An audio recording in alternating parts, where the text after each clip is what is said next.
Well, thank you all for coming, and thank you for inviting me to come and talk about my work. I'm going to talk about, as you know from the title, recovery of function and brain in people with stroke-induced aphasia. As you probably know, it's quite well known that people with aphasia do respond to treatment. Aphasia is a language disorder, in case you don't know that. Results from brain damage, and one of the main causes is stroke. It also results from neurodegenerative disease and other disorders.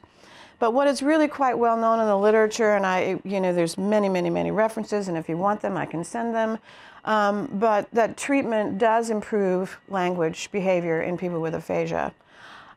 We also know, and there are numbers of studies that have shown that this treatment has an effect on the neural networks for language.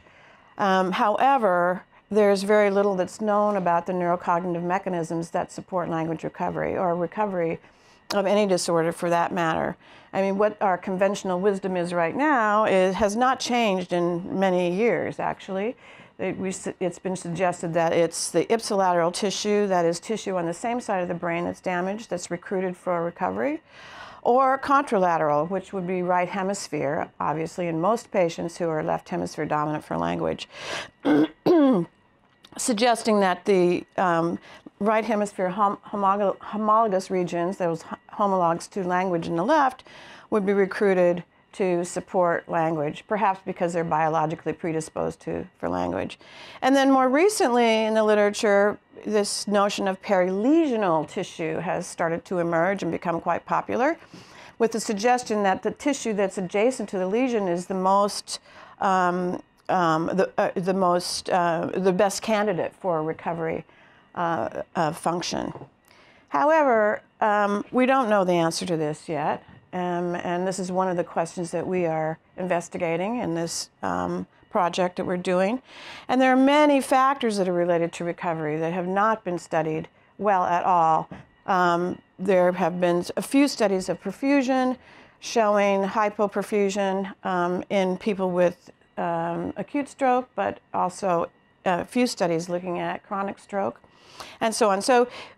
And also white matter integrity, and there are many more. And so the point here is that there are numbers of variables that would be related to whether or not, or if you have ipsilesional, peri-lesional, or contralesional tissue that's recruited.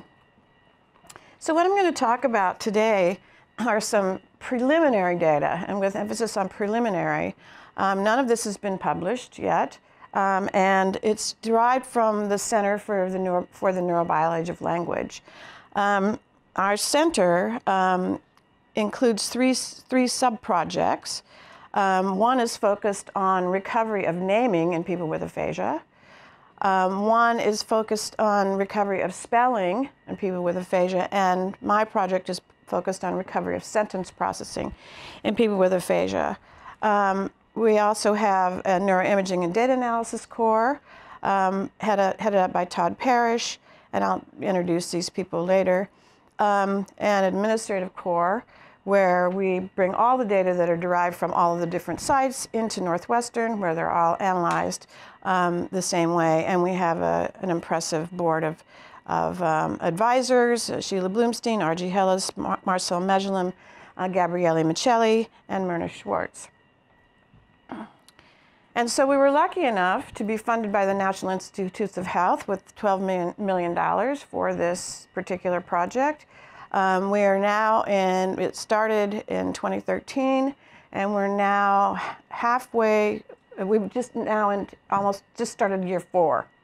So, and these are the players. David Kaplan from Harvard and Swathi from Boston are studying naming.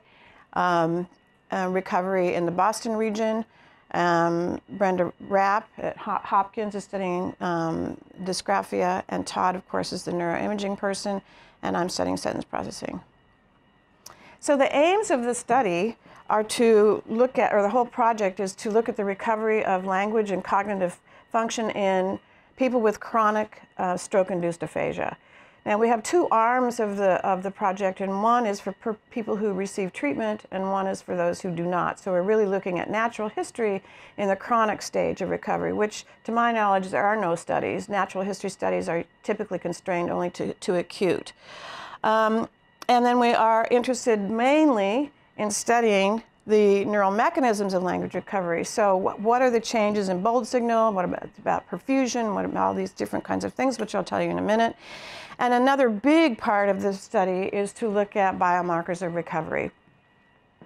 So across sites, we are all administering the same battery of tests. Each site has its own individual kinds of tests and also neuroimaging tasks, but we are administering the same language and learning measures, and also conducting the same neuroimaging series using the same platforms, the same sequences for structural, functional, perfusion, DTI, and so on.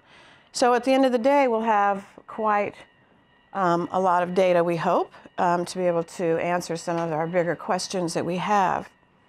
The design is that following all of the initial testing, the patients are assigned to either a control group or a treatment group, and the treatment lasts for 3 months, and they are tested at the end of the 3-month period, and then again at 6 months post-entry.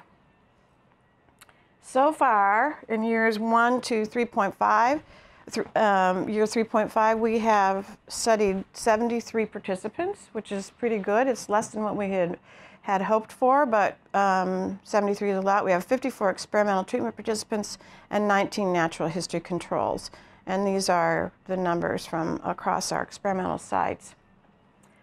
So in this talk, I'm going to first talk a little bit about some of the data that we've derived from the sentence processing project. So that's project 3. We do eye tracking. I'll talk about that in a minute, and some of the neural results. Now these are preliminary data and they're only on 10 of our subjects because some of them have not finished and we haven't had a chance to actually crunch all of the data yet. I'm also going to talk about 2 major cross-project fMRI study results, cerebral perfusion and cortical thickness. And I'll also mention bold signal reliability when I talk about the neuroimaging findings from Project 3. So as I mentioned, Project 3 is about recovery from agrammatism. And these are patients, and I've studied agrammatism for many, many years, and that's the reason that I've developed all these tests, because there are no tests. Originally, the tests that have been published now, for example, the NAVs, I developed just so that I would have a good measure of the language ability of the patients that I would be studying. And then it turned out that it was a nice set of materials that other people could potentially use to also describe the patterns of the grammatical patterns of their patients. So people with agrammatic aphasia have impaired sentence processing, and particularly they have difficulty with sentences with complex syntax. How many people in the audience have studied syntactic processing? A couple of people have. Okay, well, I won't belabor this, but in any case, these are complex sentences, something like, it was the boy who the dog chased versus the dog chased the boy. These are considered to be non-canonical sentences. That is, they're not in SVO, subject, verb, object, linearly marked. And passive sentences like the boy was chased by the dog rather than the dog chased the boy. So in any case, there's no point in going into a lot of the detail here, but patients with agrammatic aphasia have difficulty processing in both comprehension and production of these particular kinds of sentences. And what we've found over the years is that treatment actually improves their ability to process, both comprehend and produce these sentences. And interestingly, we see an interesting generalization pattern, where we start with the most complex forms, we see generalization to less complex forms that are linguistically related to the trained forms, but no generalization to the untrained forms. For example, if we train these WH movement structures like clefs or object-relative clauses, we do not see changes in NP movement structures like passives and so back and forth. And so I won't talk a lot about that, but more recently we've become interested in the neural mechanisms for these. So we know that these patients get better, okay? And so we started to map normal networks for these kinds of sentences. And this is based on, I can't remember, I think 18 healthy normals. We see this nice network here. It'd be nice to see the white matter, except I'm sure that these are normal, so you see normal, I guess it might not be too informative, but you can't see flow.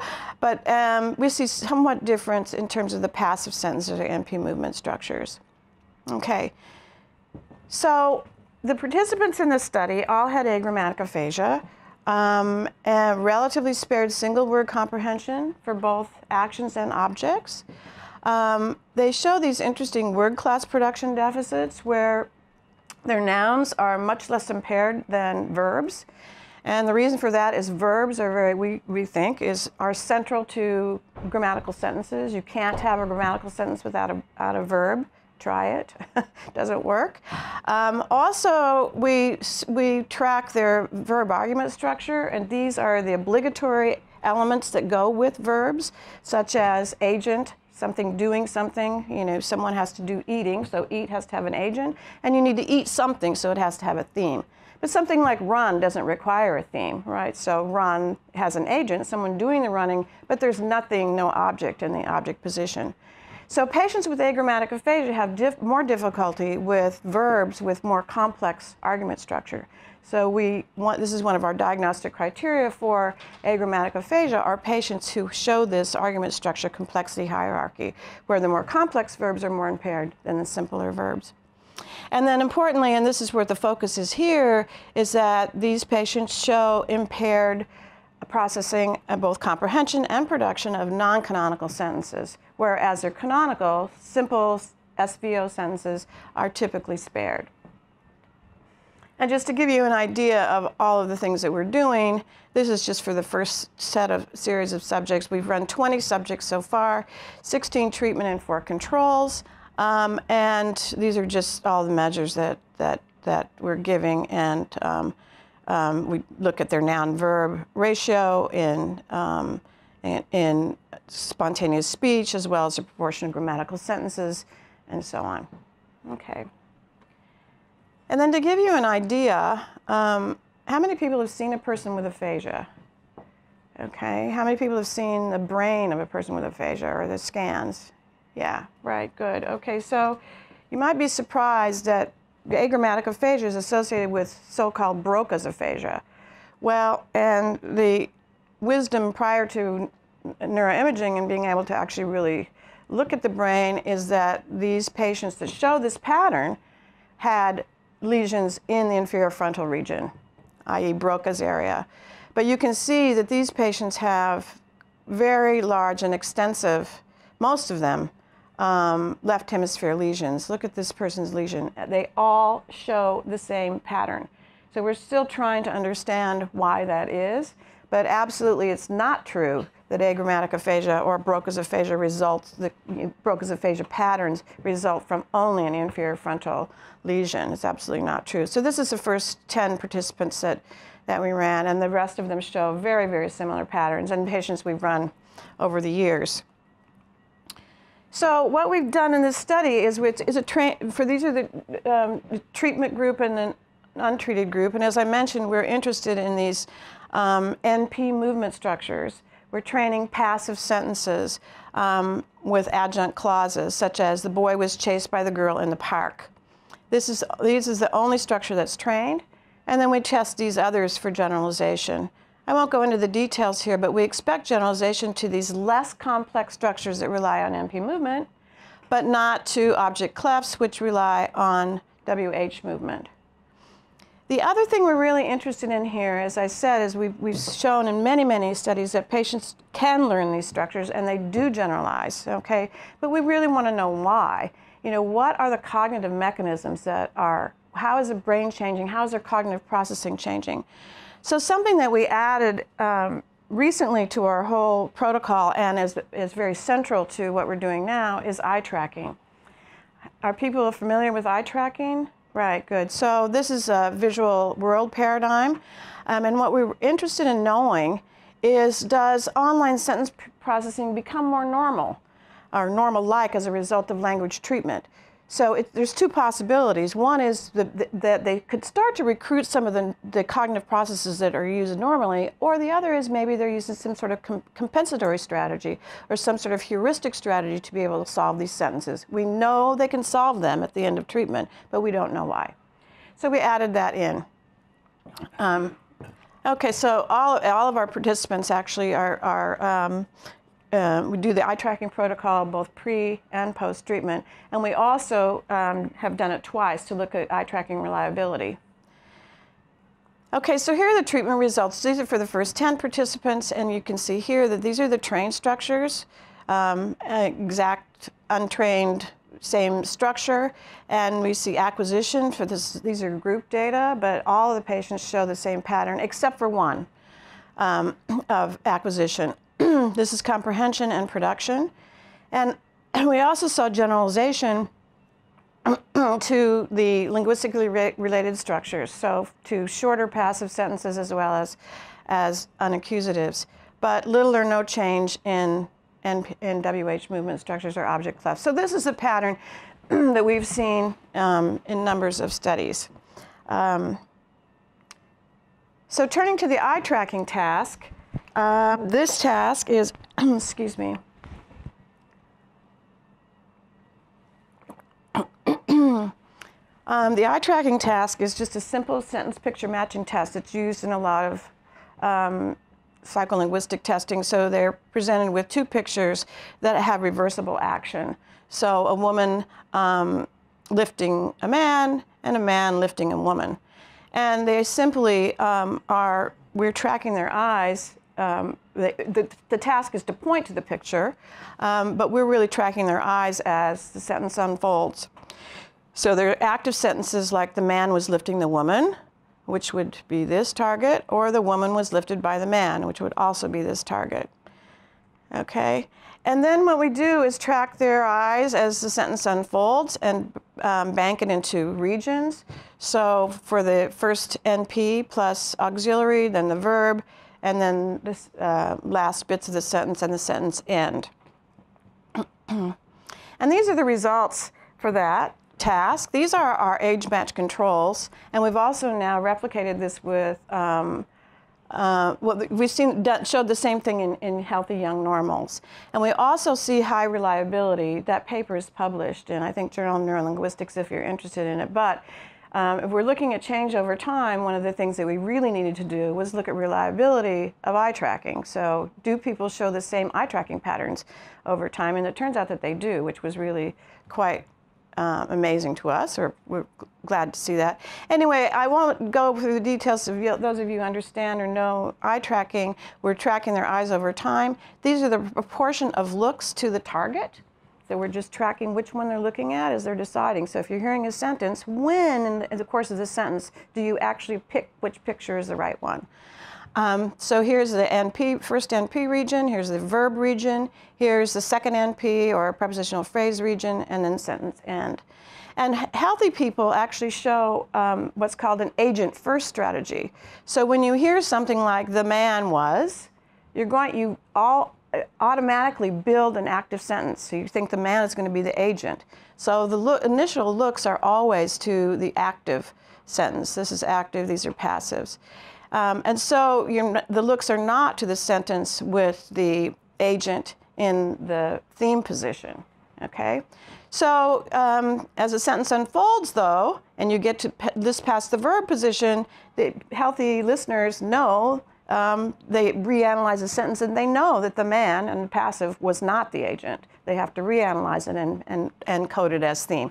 So you see that by the second NP, healthy people have decided that the passive is the passive, the active is the active, and they've resolved the conflict.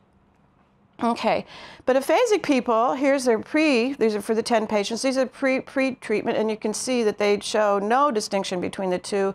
In the first NP, they show no agent-first strategy, which is contra Josef Grudzinski. Any of you who know his theory of trace deletion hypothesis, he's suggesting that agent-first is a heuristic strategy that patients develop to compensate for their impaired comprehension, but they certainly do not do that.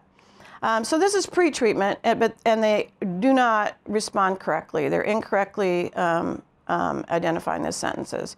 But at post-treatment, we see some changes. This is not huge, and it's not as big as here, but we do see a significant difference now between looks to the active and the passive sentence in this post-verbal region as the normals do. It's not as whopping, but it's there. And by the end of the sentence, they're showing a greater, it's only 60%, but they're showing a better accuracy rate for both comprehension, or for both active and passive sentences.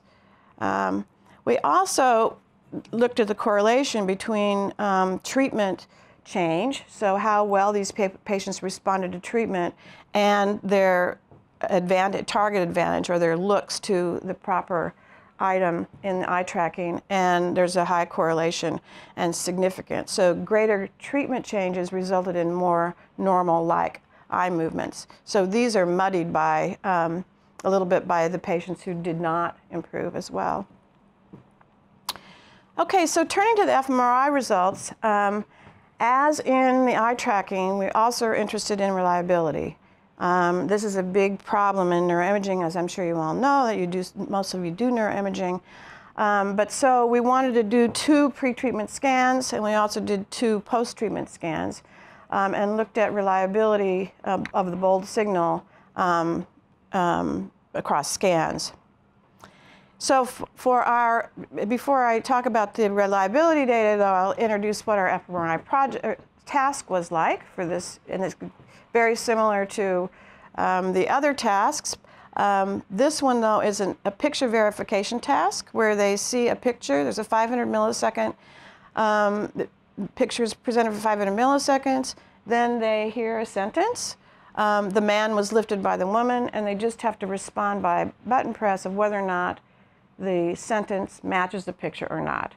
So they hear either the man was lifted by the woman, or the man lifted the woman, or something opposite that. Okay? And for our normals, we see this passive, the control condition I'll mention is reverse speech. So it's these same sentences that are recorded and they're played backwards. So in terms of bold signal reliability, we are now presently looking at that for this sentence comprehension task. But across sites, we are all doing one neuroimaging task that's identical, and that's this story comprehension task. And what we did with these data from the story comprehension is we did intra-class correlations to look at bold signal reliability by ROI over scans.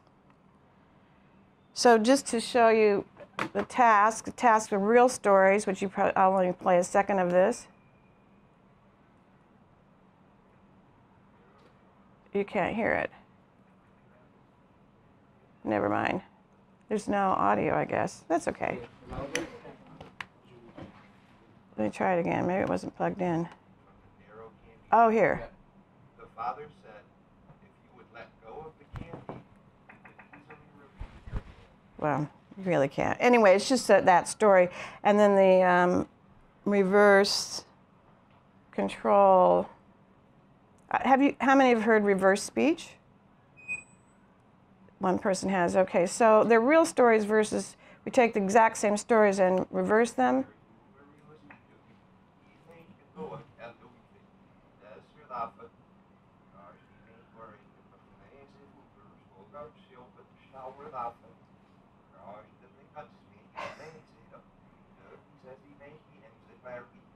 Every time I hear that, I laugh. But could you hear it well enough? It just sounds like a foreign language, doesn't it? Sort of. It has prosody and has all these things, but it absolutely makes no sense. Versus a real story where it's the same person, same voice reading that story. So we have an auditory stories task and we have a visual stories task. And the visual stories is very similar to the auditory stories in that we have real text. 2 frogs lived together for many years in a hollow log located in a damp marsh. One hot summer, the marsh dried up, so they looked at it for another place to live. They found a deep well, and one said, "This looks like a good place, we can live here." But the other frog replied, "If this well dries up like the marsh, we will be trapped." And then the control condition was just non-fonts that are scrambled. This is Brenda Rapp's creation, because of any kind of non-fonts, real fonts, even if you scramble them and change them, some people can recognize them, and it does activate the language system. So the point here is that we did get a robust kind of activation that other people have seen too. Steve Wilson and others have done this same kind of story task and found robust activation. That's the reason we picked it for our cross-site major dependent fMRI variable. But so in terms of individual reliability though, as I said, everybody was scanned twice at baseline. They're also scanned twice at 3 months, both the healthy controls as well as patients. So this is what we did, is we just extracted all the values at all voxels in 8 ROIs in the left hemisphere and 8 in the right. And these show the relation between session 1 and session 2. So here ranging from ICC of 0.28, which is poor, to 0.94, which is quite good. Just an example. Here are some healthy brains, baseline versus 3 months. So this is scanning somebody day 1 and 3 months later. And we did the same thing at scan 1, scan 2 at day 1, and at scan 1, scan 2 at 3 months. And these are the brains. This is the anterior, posterior brain, and they range for our normals from 0.15, which is poor, to 0.87, which is actually quite good. But across the healthy young and older participants, we had excellent to good reliability ICC in 81% of the participants, which is nice, and also fair to poor in about 19%. These are for healthy controls, okay? For our patients, we had, this is one stroke patient, just for an example of what we found. This is session 1 versus session 2 at baseline and at 3 months. And what's it, same patient, and you can see that this is 0.75, which is still in the excellent range, barely, or actually it's not, it's in good because it's between these two. And this gold part is the lesioned region. So of all the ROIs, there's no lesion in the right hemisphere, lesion in the left hemisphere.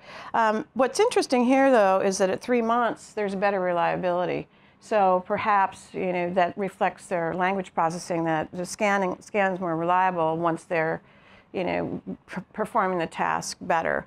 But that's just to show, you know, that we do feel fairly confident, although we're going to use this ICC as a variable to regress in our analyses, looking at pre-post change, which we have not done yet in the neuroimaging for a cross-site for this particular task. We're just about ready to. We have over 70 participants, so it's close to being time.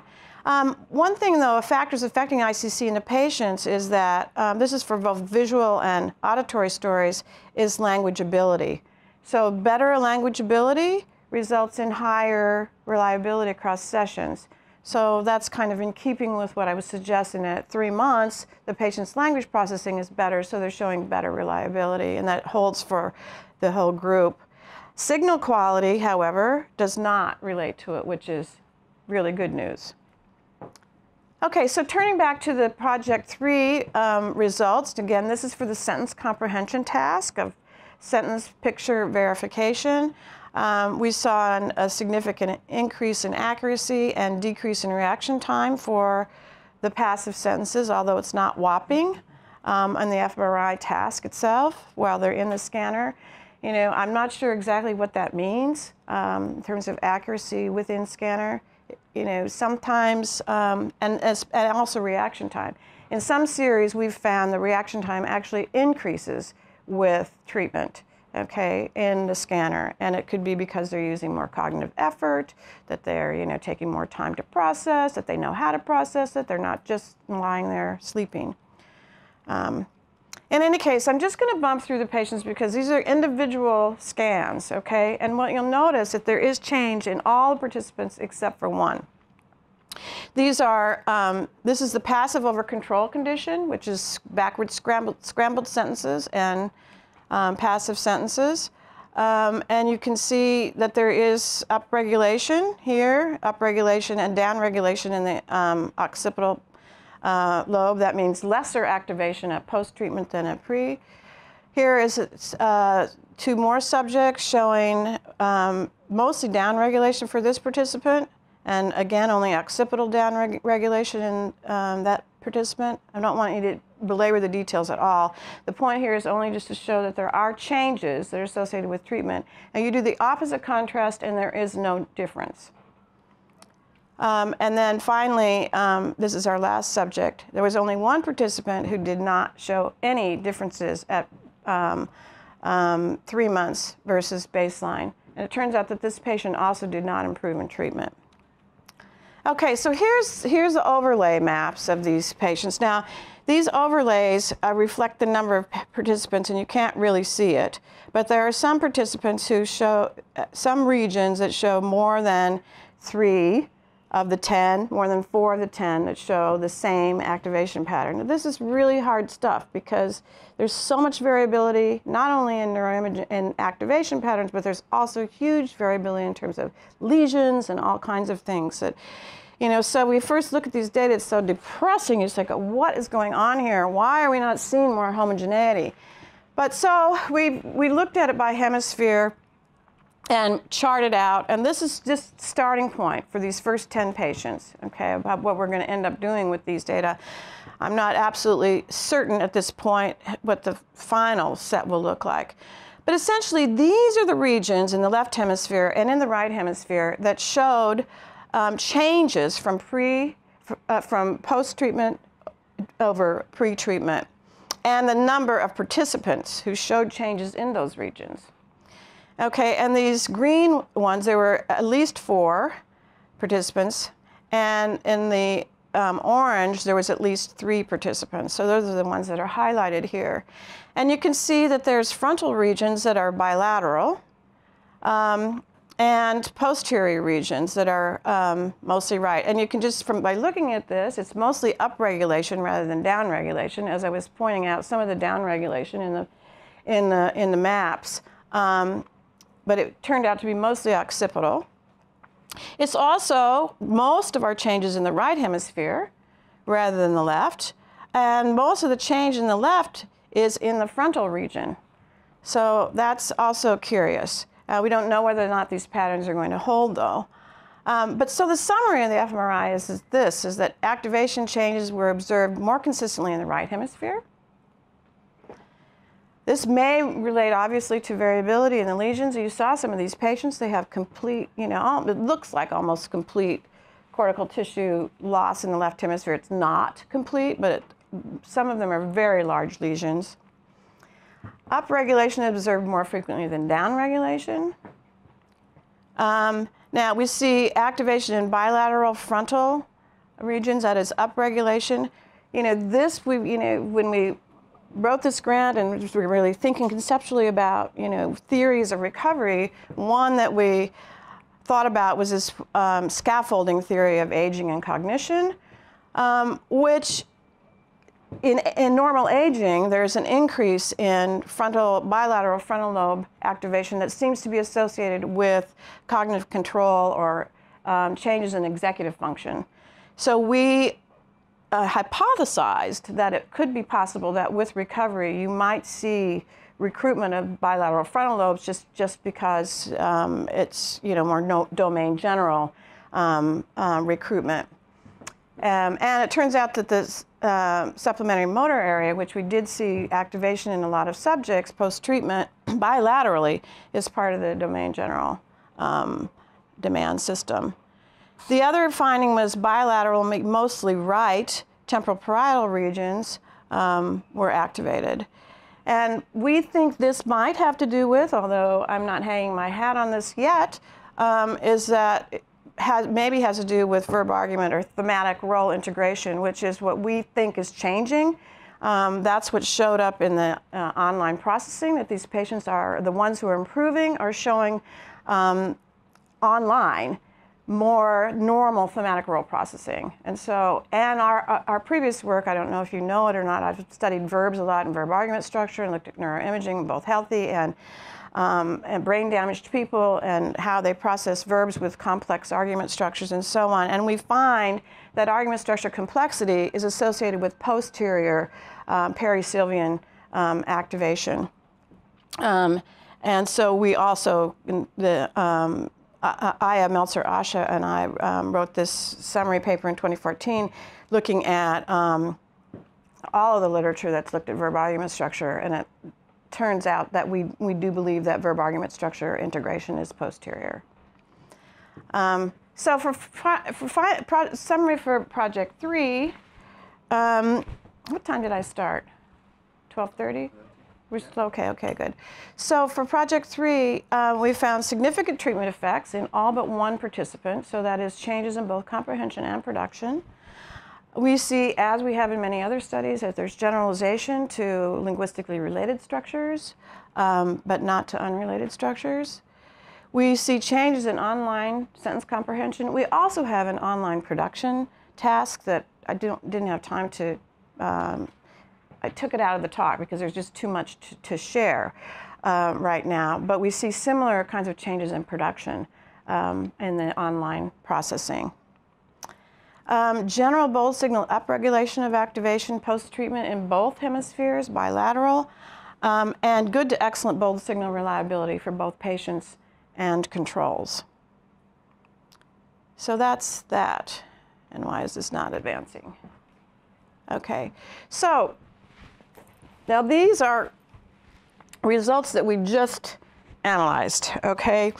And these are cross-project results. So they're from at least 35 patients and up to 40 different patients, starting to look at neural factors that affect language recovery. And one of the first things we did is look at cerebral perfusion, and then we looked at cortical thickness using VBM to essentially look at density of right hemisphere tissue. A hypoperfusion and aphasia, perfusion is blood flow, which I'm sure you all know. It has mostly been studied in acute stroke, but there are some indications in the literature that show hypoperfusion also in people with chronic aphasia. These are the first 5 participants, perfusion images from our first 5 participants from the project.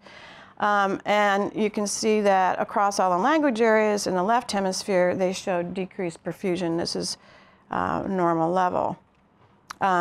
We also, in a 2010 paper, found a relation between upregulation, that is activation post-treatment of bold signal activation, and more perfused regions. So there was less activation in hypoperfused regions than hyperperfused regions. So, that's the reason for studying this more. We don't know the answer at this point. So the purpose here was to look at the chronic patients that we had at the time. We started this at 35, and now we're adding in the rest of them. But we looked at blood flow in 76 ROIs, which is a lot, and some of these results are going to be tempered by power, obviously. And so when we add more participants in, we will likely have more power. We had 38 ROIs per hemisphere. And what we really wanted to know is whether or not there are differences in blood flow for our patients versus normals in the ipsilesional and contralesional hemispheres, and also in the perilesional space. This is a lesion overlay map of all of our patients. These are from all 3 sites. So you can see that there's quite extensive left brain damage. This is where the red is the overlap, and this is no overlap of this outlier area. We did we did pseudo-continuous arterial spin labeling, and took the T1s, do our lesion mask and flip the lesion and our ASL time series to end up with the cerebral blood flow maps, and then look at true cerebral blood flow within the gray matter. So here are the results for just hemispheric differences. Can't really see those very well, but this is left hemisphere, this is right hemisphere. These are the healthy controls. There's no difference for the healthy controls between left and right hemisphere perfusion, which would be expected. For the aphasic patients, however, there is a significant difference between left and right hemisphere with decreased perfusion in the left hemisphere compared to the right hemisphere. And also, this is a significant difference between the left from the controls to the aphasic participants. So that's really no surprise at all. Okay, so then what we did is we looked at our ROI analysis. And remember, with so many ROIs, these might not be completely inclusive of all that show changes. But there was a really surprising finding, and that is that there were all of the hypoperfused tissue was in the left hemisphere. Now, that was not surprising. But what we did find that was surprising is that right hemisphere regions were hyperperfused. We're using that term hyperperfused, let's just say relatively high compared to healthy controls in the right hemisphere, mostly in the right. So these red and yellow regions show that the aphasic people showed greater perfusion values than the healthy controls. So you sort of think about that and you think, okay, well, maybe this reflects right hemisphere recruitment of tissue, okay? So if blood flow is associated with activity, which it is, then maybe that's why. Okay, so, and I'll get back to this in a minute. But in addition, so these are just the basic data of looking at blood flow with no relation to their language ability. So we also, as I showed you in an earlier slide, we across sites are using the same set of language measures and so on. And these are the language domain scores that we used to correlate with perfusion: naming, spelling, word comprehension, sentence comprehension, and sentence production. And adding all these together and using z-scores and so on, we end up with a composite language score. And these scores actually correlate with WAB-AQ, which is both a good thing and a bad thing. And we selected these because they're more linguistically sophisticated than the WAB, which we do not like particularly, but because of its lack of sophistication for grammatical structure, for example. But it's not intended for that. But there is a high correlation, so maybe it's okay to just use the Western aphasia battery. I don't know the answer to that either. But in any case, what we did then is we correlated these language scores with perfusion. And what we found is that there was no correlation between perfusion and language ability in the left hemisphere. So even though there's some hypoperfused tissue in the left hemisphere across participants, there was no correlation with language ability. Now again, this could be a power issue. We have to be careful with any kinds of strong conclusions that are made from this. But one thing that was really interesting and super surprising is that in the right hemisphere, we found two regions that show negative correlations with language performance. That is that higher perfusion was associated with lower language scores.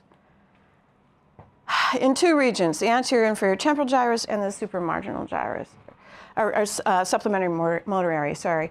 And so this was for the composite score, for naming, and for sentence comprehension in the temporal, and only for naming in the composite score for the SMA.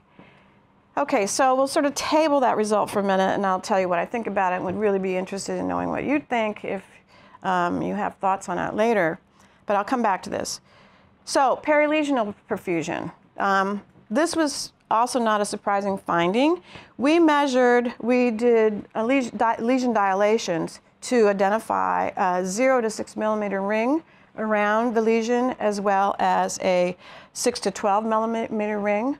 And then we compared these to each other, the 6 to 12 millimeter, and then we compared the 12 to the rest of the right hemisphere and the left hemisphere. So the rest of the right and the rest of the left.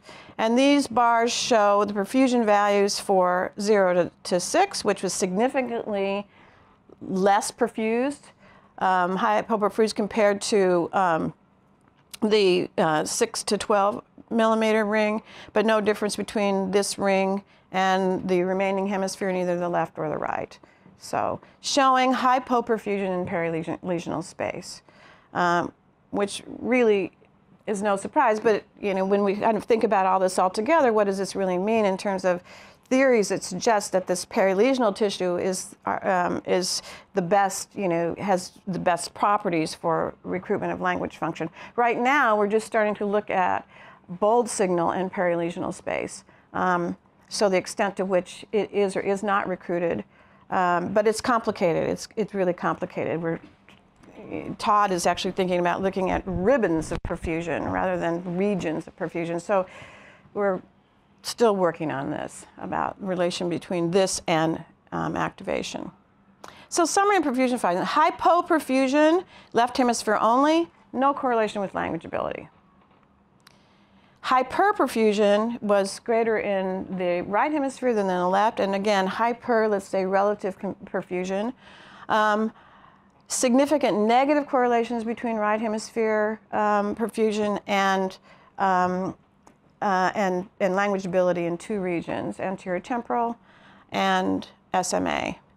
So we've thought about this. It could reflect, any kind of hyperperfusion or increased perfusion in the right hemisphere could just reflect, autoregulatory changes in blood flow.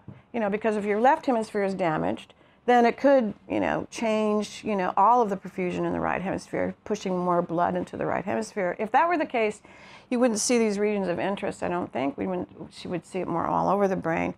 Or maybe it's related to inefficient adaptation to impaired language. I'll come more back to this. Okay, so the last study, and the last thing I'm going to talk about, is this cortical thickness work that we did. This was done by Snježana Lukic and Elena Barbieri mainly, who work in my lab. And what we wanted to do, what we did, is we're really looking at right hemisphere integrity. So in terms of recovery of function being contralesional, what are the properties of the right hemisphere that are that underlie that? And what's kind of the purpose of this? So we used VBM to look at gray matter volume in the right hemisphere.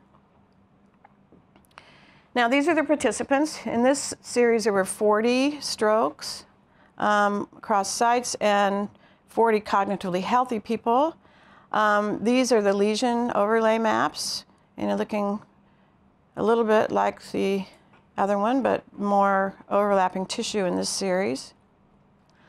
We used Voxelbased morphometry, which some of you are probably familiar with, using the T1 weighted images and then looking at whole brain analyses, comparing controls to the patients for cortical thickness across regions of interest. We also did language measures, as we did before. These are a little bit different than the other language measures: spoken word comprehension, word semantic association, and sentence comprehension for comprehension, and the production across words, naming, sentences, spelling, and oral reading. So the results of that, of the VBM, what we found were these are regions with increased over the normals gray matter density in the right hemisphere. Again, we only looked at the right hemisphere here. For spoken word comprehension, we saw increases in this posterior temporal regions and the insula were associated with better word comprehension, but not sentence comprehension, which is perhaps puzzling. And in terms of all of the spoken production tasks, there was a correlation between these and SMA, middle frontal and superior frontal regions associated with better production.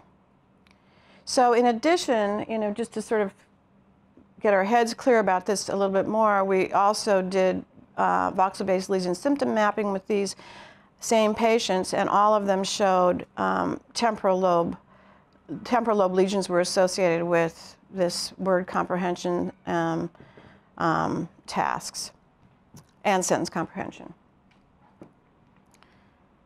So summary for the cortical thickness is we saw increased right hemisphere volume in temporal region, superior and inferior temporal gyri, associated with better word comprehension. That suggests to us that, you know, this greater density of neurons in gray matter in the right hemisphere suggests that the right hemisphere homologs are compensating for language change.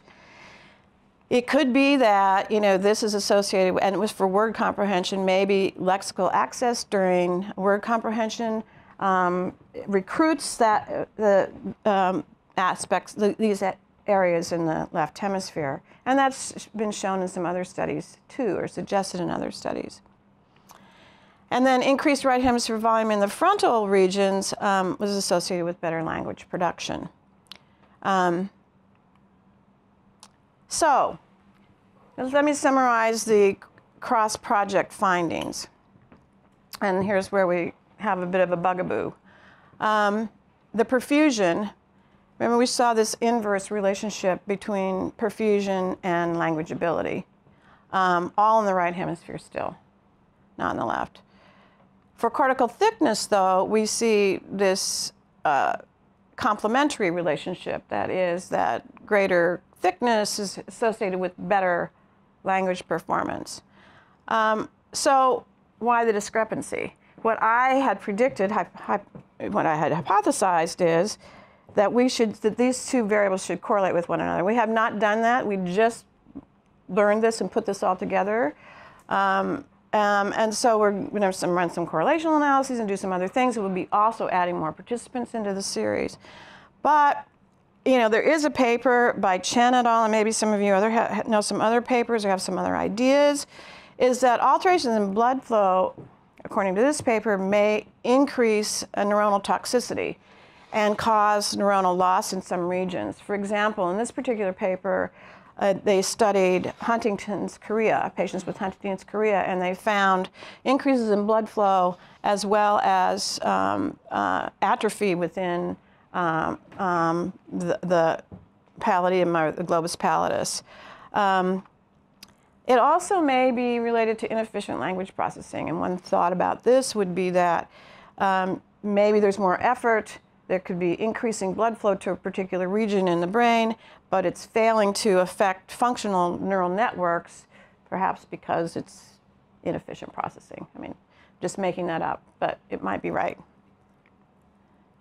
So let's see. For some reason that's not going forward. So I want to thank, that's all I have to say for today. I'm happy to take your questions. I want to thank all the people in the lab right now. This is our, I have 2 postdoctoral positions open if anybody's interested or you know of anybody who might be. I just got another grant funded it's been funded actually for, this is the 5th round. It's our sentence processing study, but anybody who works in the lab gets involved in just about everything. So that's the good news. And I want to thank also all the collaborators over the years, all my previous doctoral students and postdoctoral fellows for all of the work that they did to contribute to the development of this as well as the current collection and analysis of the current data set. So thank you very much.